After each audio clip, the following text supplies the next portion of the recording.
Hey everybody, Christy Wimber here. So obviously, I've been doing lots of new projects. Really excited about it, actually. I'm really excited because it just feels like, oh, this is the Lord and this is the right time. This is the power and the picture of the church as the army of life together. We're not made to battle alone, but we're also not made for victory alone. Well, you didn't show up and do what you promised you would do.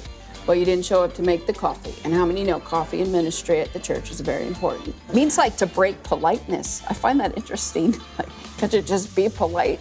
Some people just don't have it in them. Okay, God's gonna wipe every tear from my eye, all that kind of stuff. I mean, what a great promise. That's what we hold on to. This is not heaven. How many know this is not heaven? Listen, many are going to be offended. If fear is not overcome by faith, then fear will become louder than the Father. Fear will always undermine your ability to trust God, to question God's ability to take care of us, make such a mess. That's what fear produces, make you feel like you have to control everything. Even though I walk through the darkest valley, I will fear no evil, for you are with me.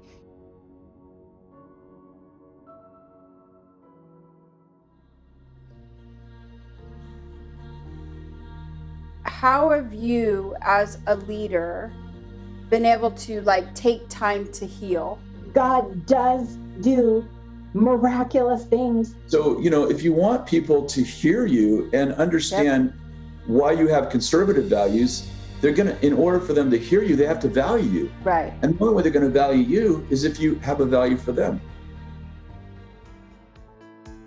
And we serve a God of seasons. That's what the book of Ecclesiastes is all about. How many are glad that we don't always live in winter?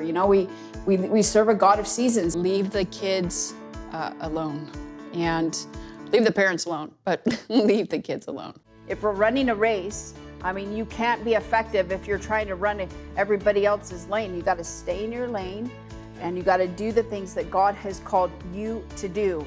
Encourage us in the area of relational conflict. And how many know nobody has any problems with anybody relationally? It's very funny, how, everything is so perfect on social media. And I'm like, I'm not going to be doing that because one, I, first of all, don't look perfect. I'm not perfect.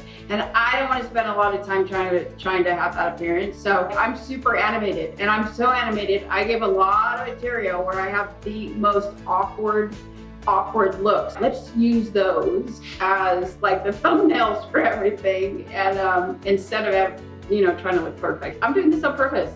Come on, let's lighten up. Stop trying to look perfect and have everything together. I realize that's a huge part of what people are trying to put out there, but it's not going to be for me.